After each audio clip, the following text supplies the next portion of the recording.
네, 성경 말씀 보도록 하겠습니다. 신약성경 마태복음 28장 16절에서 20절까지의 말씀입니다.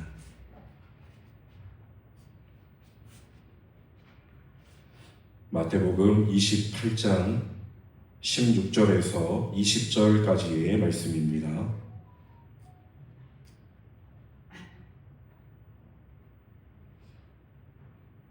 다 찾으셨으면 한 절씩 교독하시고 마지막 절 함께 읽도록 하겠습니다.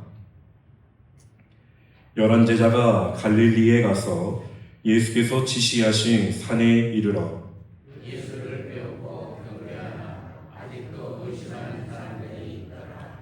예수께서 나와 말씀하여 이르시되 하늘과 땅의 모든 권세를 내게 주셨으니 그러므로 너희는 가서 모든 민족을 제자로 삼아 아버지와 아들과 성령의 이름으로 세례를 베풀고. 함께 읽겠습니다.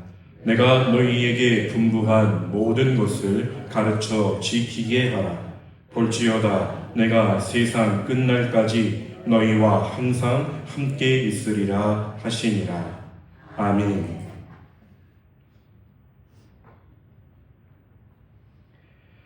이 시간 함께 모여 예배하는 저와 여러분 가운데 하나님의 말씀이 다시 한번 우리 심령 깊은 곳을 깨우시고 주님이 주신 사명을 향해 다시 나아가게 되는 은혜가 있기를 간절히 소망합니다. 우리 옆에 계신 분들과 앞뒤에 계신 분들 함께 이렇게 인사하면 좋겠습니다. 말씀을 품고 세상으로 나아갑시다. 말씀을 품고 세상으로 나아갑시다. 다시 한번 인사 나누겠습니다. 다시 제자의 길을 시작합시다. 다시 제자의 길을 시작합시다. 아멘. 네, 우리를 부르시는 주님의 부르심은 여전히 유효하고 주님의 말씀은 오늘도 여전히 우리를 다시 일으키십니다. 말씀 앞에서 우리의 믿음과 삶이 다시 새로워지는 은혜가 있게 되기를 간절히 소망합니다. 네, 오늘은 제자의 길 다시 시작합시다 라는 제목으로 함께 말씀을 나누고자 합니다. 지난주일 우리는 오순절 성령 강림 사건을 통해 성령과 함께 임하는 말씀의 능력을 함께 나누었습니다. 예루살렘 다락방에 모여 기도하던 제자들에게 마치 하늘로부터 급하고 강한 바람 같은 소리가 들리고 불의 혀처럼 갈라지는 것들이 각 사람 위에 임하게 되는 장면은 성령께서 직접 그들 가운데 오셔서 새로운 시대를 여시는 상징적인 사건이 되었습니다. 그리고 이 사건은 단지 그러한 초자연적인 현상이나 감정의 고조로 끝나지 않았습니다. 성령께서 임하시자 제자들은 다양한 방언으로 말하기 시작했고, 그것은 각 나라에 흩어져 지내던 유대인들이 그들이 살고 있었던 각 나라의 말로 하나님의 큰 일을 듣게 되는 그러한 역사로 이어지게 되었습니다. 그러므로 오순절 성령 강림 사건은 복음이 모든 민족과 언어 그리고 사람들에게 전파될 수 있도록 하시는 하나님의 주도적인 역사였고, 그 역사 가운데 하나님의 큰 일을 듣게 된 사람들은 놀라서 이게 어찌된 일이냐라고 묻기 시작하므로 성령께서는 그 질문을 통해 말씀을 선포할 기회를 열어 가셨습니다. 그래서 성령 강림 사건 이후에 이어지는 말씀을 보면 이렇게 어찌된 일인지 놀라워하고 있는 이들 앞에 베드로가 일어나서 담대한 복음의 말씀을 전파하는 모습이 나타나게 됩니다. 그는 구약 성경에 예언되어 있었던 요엘서의 말씀을 인용하며 이 놀라운 사건이 결코 우연히 일어난 현상이 아니며 이미 하나님께서 오래전부터 예언하신 약속의 성취라는 것을 힘있게 선포하였습니다. 그리고 그 가운데에서 베드로는 바로 그 하나님의 오랜 약속의 성취, 그 중심에 계신 분, 바로 예수 그리스도를 담대하게 전하는 자리에 섰던 것입니다. 그는 예수 그리스도의 십자가 죽음과 부활을 증언하며 바로 이 예수께서 우리의 주와 그리스도가 되셨다라고 담대히 외쳤습니다. 자, 이렇게 성령의 임재 안에서 말씀을 해석하고 예언을 성취로 이끌어가며 예수 그리스도의 십자가와 부활을 중심에 두는 복음을 선포했던 그 베드로의 설교는 사람들의 심령을 꿰뚫고 그들을 회개의 자리로 이끌었고 바로 새로운 공동체 곧 교회를 세우는 생명의 역사를 일으키게 됩니다. 이처럼 말씀은 성령과 함께 할 때 죽은 심령을 살리고 삶을 바꾸며 공동체를 세우는 살아있는 하나님의 도구가 된다라는 사실을 우리는 함께 깨닫게 되었습니다. 그런데 여러분, 이 오순절의 놀라운 이 사건은 오늘 우리가 함께 읽은 마태복음 28장의 예수님의 지상명령과 맞닿아 있는 사건입니다.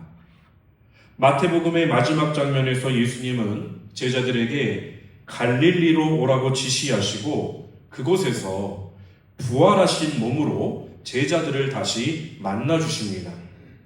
그리고 하늘과 땅의 모든 권세를 가지신 그 예수님께서 제자들에게 분명하게 명령하십니다. 그것이 바로 오늘 본문 19절에서 20절 상반절까지의 말씀입니다. 말씀을 보면 그러므로 너희는 가서 모든 민족을 제자로 삼아 아버지와 아들과 성령의 이름으로 세례를 베풀고 내가 너희에게 분부한 모든 것을 가르쳐 지키게 하라라고 말씀하셨다는 것입니다. 이것이 바로 오순절 사건 이전에 예수님께서 제자들에게 맡기셨던 사명, 모든 사람에게 복음을 전하라고 하는 명령이셨습니다. 그리고 그 명령이 사도행전을 통해서 실제로 실현되어 갔던 것입니다. 그래서 마태복음 28장의 이 명령이 하나의 씨앗이었다면 사도행전 2장은 그 씨앗이 성령의 비를 맞고 싹을 틔우고 열매를 맺는 장면이라고 할 수가 있습니다. 예수님은 제자들에게 가라라고 하셨고 성령은 그들을 실제로 보내셨습니다. 예수님은 제자를 삼으라라고 말씀하셨고 성령은 그 제자들을 하나하나 세워 가셨던 것입니다. 사랑하는 성도 여러분, 우리는 이 말씀 앞에 서서 오늘 깊이 생각해 보아야 할 것이 있습니다. 예수님의 명령은 단지 그때 제자들에게만 주어진 것이 아니라 오늘을 살아가고 있는 우리에게도 여전히 유효한 하나님의 명령이라는 것입니다. 오늘날 우리 역시 주님의 제자들로 부르심을 받은 사람들입니다. 우리는 주님의 제자가 된 사람들이라는 것입니다.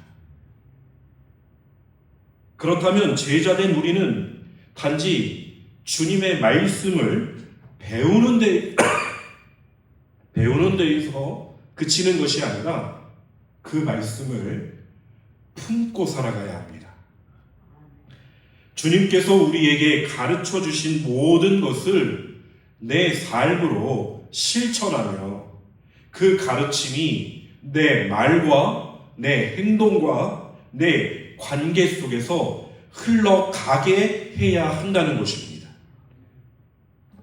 말씀을 그냥 아는 사람으로가 아니라 말씀을 살아내는 사람으로 세상을 향해 나아가야 하는 것입니다. 그러나 오늘 제자된 우리의 모습은 과연 어떠합니까? 말씀을 듣고 말씀을 익숙하게 알고는 있지만 그 말씀이 정말로 여러분의 말과 행동을 바꾸고 있습니까? 그 말씀이 여러분의 생각과 판단을 바꾸고 있느냐라고 하는 것입니다. 주님께서 우리에게 가르쳐 주신 용서와 화해와 진실과 섬김의 삶을 우리는 지금 얼마나 진지하게 붙들고 살아가고 있느냐라고 하는 것입니다. 때로는 그저 말씀을 듣는 데에만 만족하고 실천은 다음으로 미루고 있는 우리의 모습은 아닙니까? 여러분, 우리는 주님의 말씀을 품은 자들로서 사랑과 용서와 겸손과 진리를 삶으로 드러내야 합니다. 그것이 곧 제자로 삼으라고 하는 주님의 말씀에 응답하는 것이며 내가 너희에게 분부한 모든 것을 가르쳐 지키게 하라라고 하는 그 명령을 실천하는 것입니다.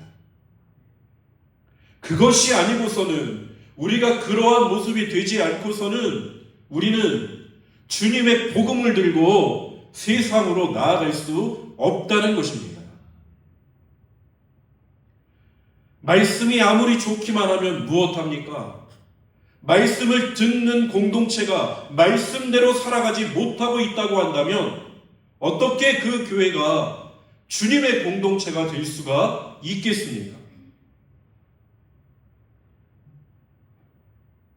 말씀을 듣고 품고자 하지만 그 말씀대로 살아내는 일은 어쩌면 때로는 어렵고 두려우며 우리의 연약함으로 말미암아 말씀을 알면서도 순종하기가 불편해지니 우리는 어쩌면 주님을 택하는 것이 아니라 말씀을 알고 있으면서도 여전히 내 고집과 내 방식을 꺾지 않으려고 할 때가 있는 것입니다. 그런 우리의 모습을 오늘 본문 속 제자들의 모습에서 그대로 발견할 수가 있습니다. 오늘 본문 16절 말씀에 보면 11 제자가 예수님께서 지시하신 갈릴리에 이르러서 부활하신 예수님을 뵙고 경배하는 자리에 서게 됩니다. 죽은 줄로만 알았던 그 예수님이 그분께서 말씀하신 대로 부활하신 몸으로 다시 자신들 앞에 나타나게 되셨으니 얼마나 감격스럽고 주님의 말씀이 진짜구나라는 것이 믿어지게 되었겠습니까? 바로 눈앞에 주님이 보여지고 있는 것입니다. 그런데 바로 이어지는 17절의 말씀을 보십시오. 17절 말씀 함께 읽어보겠습니다.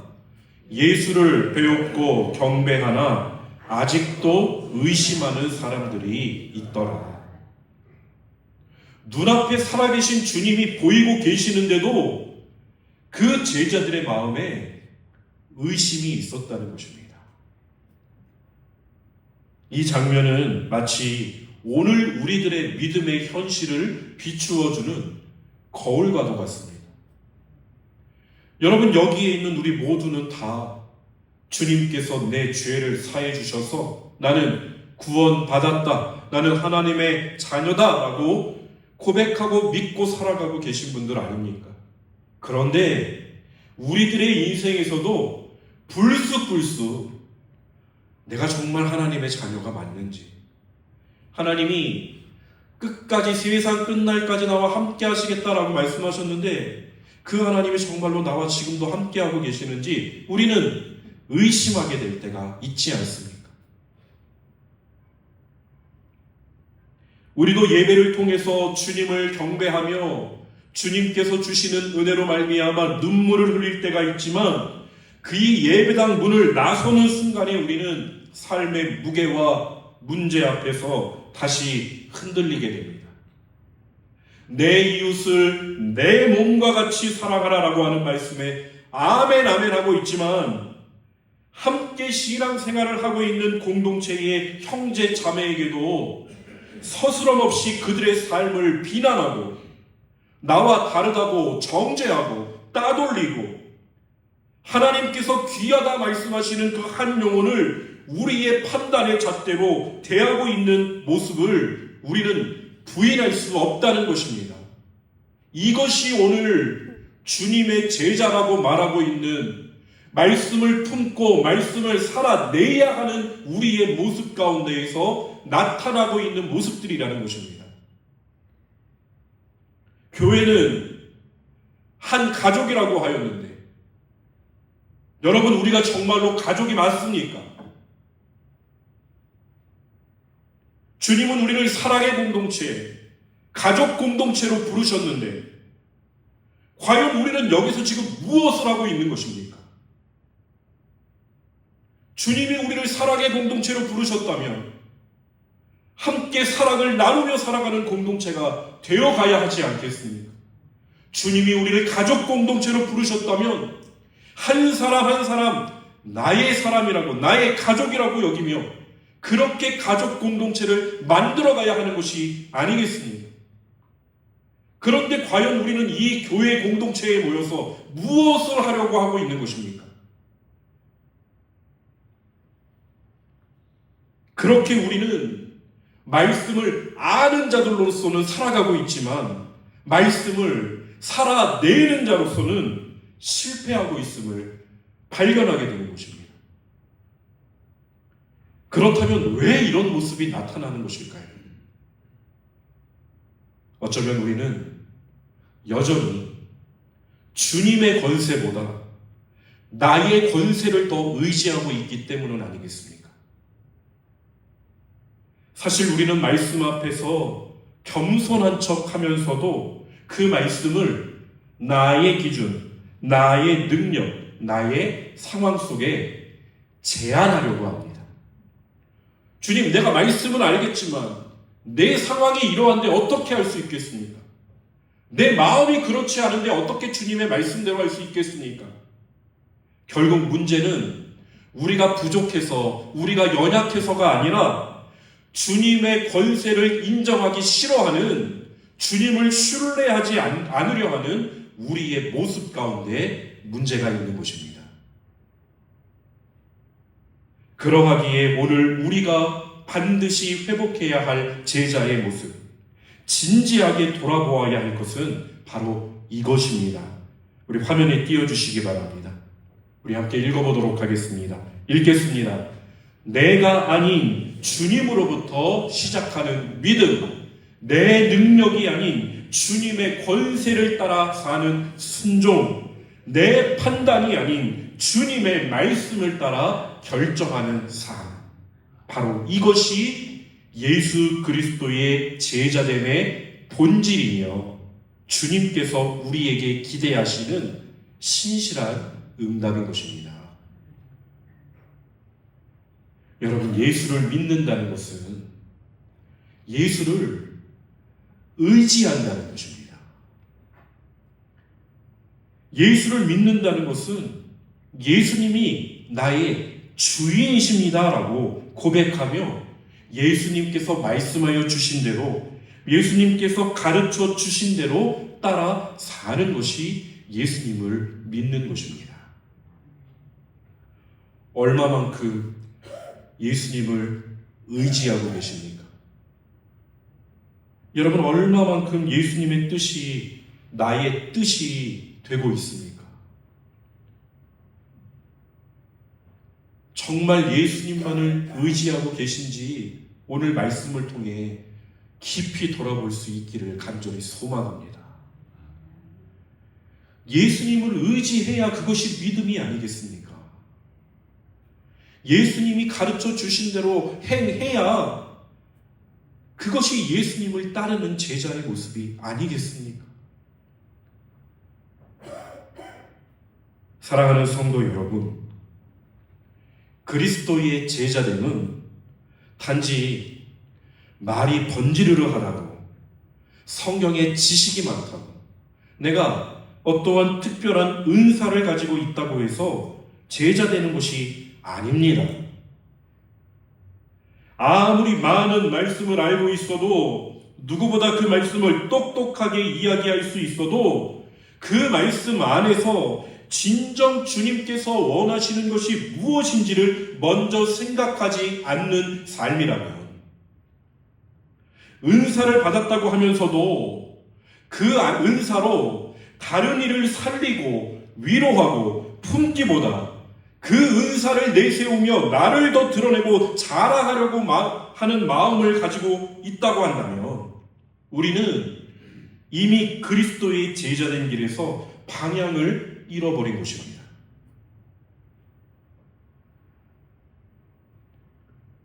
주님의 몸된 공동체는, 주님은 교회가 주님의 몸이라고 말씀하셨는데, 그 주님의 몸된 공동체는 말씀을 품고 말씀을 따라 살아가고 그 말씀으로 다른 일을 함께 세우기 위해 존재하는 공동체인 것입니다. 여러분, 목회자로서 좋은 이웃교회 공동체의 모습을 판단해 보자면, 우리는 너무 개인적이고 이기적입니다.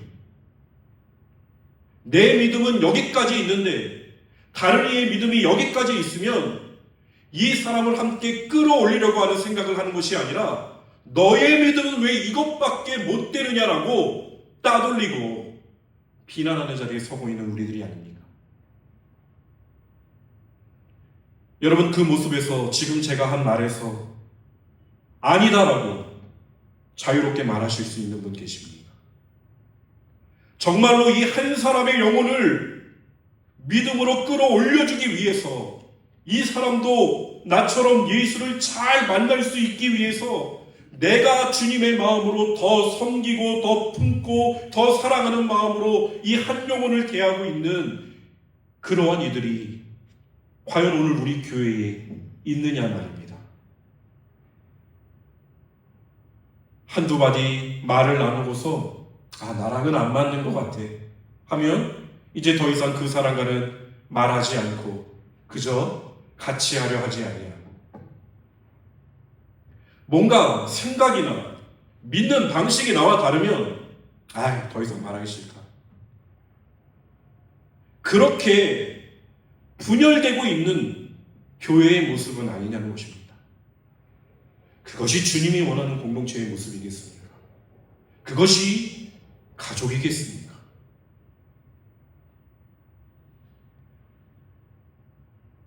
여러분, 말씀을 품고 그 말씀을 살아내었던 초대교회 성도들의 모습을 떠올려 보시기 바랍니다. 그들은 자신들의 능력이나 자신들의 자격이 아니라 이 주님의 말씀과 주님께서 보내주시겠다라고 약속하셨던 그 성령의 능력으로 주님께서 자신들과 함께 하심을 붙들고 세상 속으로 나아갔던 자들입니다. 그랬더니 온 백성이 칭송하는 자리에 섰던 사람들이었습니다. 여러분, 우리도 마찬가지입니다. 가끔 우리 교회는 말씀이 좋다라고 그렇게 얘기해 주시는 분들이 계십니다. 말씀이 좋으면 얼마나 좋겠습니까? 다 똑같습니다. 각 교회에 있는 모든 목사님들 다 설교 잘하십니다. 그런 걸로 자랑할 것이 없는 것입니다. 말씀이 좋다면 그 말씀대로 살아가고 있는 공동체가 자랑이 되어야 하는 것입니다. 우리의 자랑은 그런 자랑이 되어야 하지 않겠습니까? 좋은 이웃교회는 정말 사랑이 많더라. 좋은 이웃교회는 정말 가족 같더라. 하나 된 공동체로 모든 일을 이루어 가더라. 그것이 주님이 원하시는 공동체의 모습이 아니겠습니까? 그렇게 하나님 모습으로 세상 가운데 나아갔던 초대교회 성도들을 통하여 정말로 많은 사람들이 변화되었습니다. 죽었던 심령이 살아났고 병든 공동체가 회복되었고 온 세상이 뒤흔들릴 만큼의 생명의 역사가 일어나게 되었습니다. 주님은 지금도 이러한 역사가 바로 우리를 통해 이루어져 가기를 원하시는 것입니다. 여러분은 우리 좋은 이웃 공동체가 어떤 공동체가 되기를 원하십니까? 저는 우리 좋은 이웃 공동체가 오늘 말씀처럼 주님의 말씀을 마음에 품고 그 말씀을 따라 살아내고자 애쓰는 공동체. 그래서 주님께서 분부하신 모든 것들을 먼저 살아내고 함께 제자가 되어가는 공동체.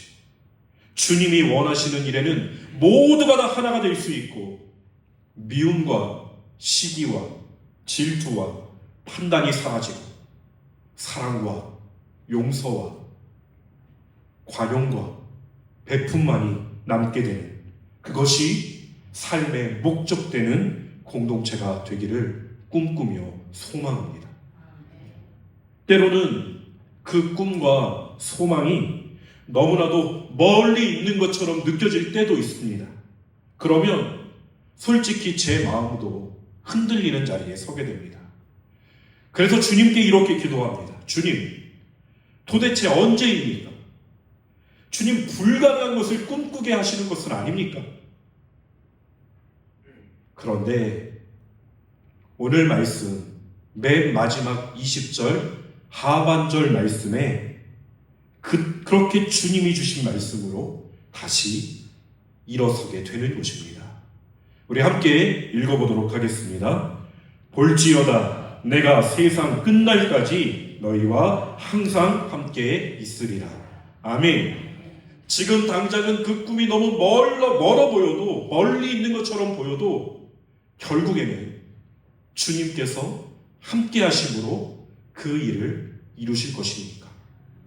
그 일이 나를 통해서가 아니라 내가 아닌 다른 일을 통하여서도 주님께서 이루실 것임을 확신하기에 오늘도 다시 그 꿈을 꾸며 여러분과 함께 하나님께 나아가려고 하는 것입니다. 사랑하는 여러분, 잠시 오늘 말씀을 듣고 내가 그리스도의 제자된 길에서 참 멀리 떨어져 있었구나 라는 것을 깨닫게 되는 이들이 있으시다면 이제 이 말씀을 통해 다시 돌아설 수 있는 저와 여러분이 될 수 있기를 간절히 소망합니다. 우리 제자의 길을 다시 시작해 봅시다. 주님의 말씀은 여전히 살아있고 그 말씀을 오늘도 우리에게 들려주게 해주신 주님은 여전히 우리와 함께 하시겠다라고 말씀하십니다. 그러므로 사랑하는 성도 여러분, 이제 주님께서 우리에게 분부하여 주신 대로, 주님께서 우리에게 맡겨주신 대로 말씀을 품고 말씀을 살아내는 참된 제자로 살아가게 되는 우리 모두가 될 수 있기를 주님의 이름으로 간절히 축원드립니다. 우리 함께 나눈 말씀을 마음에 새기며 이 시간 찬양하기 원합니다. 오늘 우리가 말씀 속에서 단 한 가지 붙들어야 할 내용이 있다면 그것은 바로 내가 아닌 주님으로부터 시작되는 믿음, 내 능력이 아닌 주님의 권세를 따라 사는 순종, 내 판단이 아닌 주님의 말씀을 따라 결정하는 삶, 이것을 우리의 마음속에 깊이 새길 수 있게 되기를 소망합니다. 바로 그것이 예수 그리스도의 제자됨의 본질임을 기억하며 우리 주 예수보다 더 귀한 곳은 없네 함께 찬송 부르며 잃어버렸던 우리의 방향을 다시 주님께로 돌리는 자리로 함께 나아갈 수 있기를 소망합니다. 함께 찬송 부르겠습니다.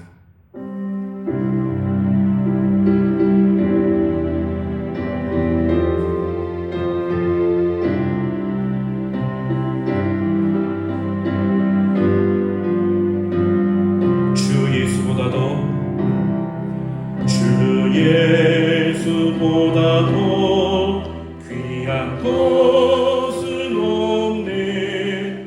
이 세상 부귀와 바꿀 수 없네. 영주는 내 대신 돌아가신 그 놀라운 사랑 잊지 못해. 세상 즐거움 다 버리고 세상 자랑 다 버렸네. 주 예수보다도 귀한 것은 없네. 예수 밖에는 없네. 주 예수보다도 귀한 것은 없네. 이 세상 명예와 바꿀 수 없네. 이전에 즐기던 세상 일도 주 사랑하는 맘 뺏지 못해. 세상 즐거움 다 버리고 세상 자랑 다 버렸네. 주 예수보다도 귀한 것은 없네. 예수 밖에는 없네. 주 예수보다도 귀한 것은 없네. 이 세상 행복과 바꿀 수 없네. 유혹과 핍박이 몰려와도 주 섬기는 내 맘 펴지 않아. 세상 즐거움 다 버리고 세상 자랑 다 버렸네. 주 예수보다도 귀한 것은 없네. 예수 밖에는 없네. 세상 즐거움 세상 즐거움 다 버리고 세상 자랑 다 버렸네. 주 예수보다도 귀한 것은 없네. 예수 밖에는 없네.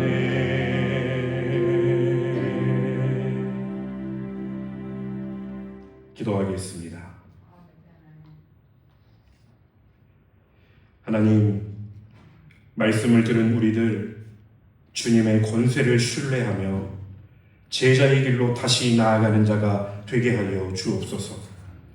주 예수보다 더 귀한 것이 없다고 고백하는 오늘 우리의 입술이 삶의 결단으로 이어지게 하시고 우리의 하루하루가 말씀을 품고 말씀을 따라 살아내는 참된 제자의 길로 우리를 이끌어 주시옵소서. 감사드리오며 우리 주 예수 그리스도의 이름으로 간절히 기도드립니다. 아멘.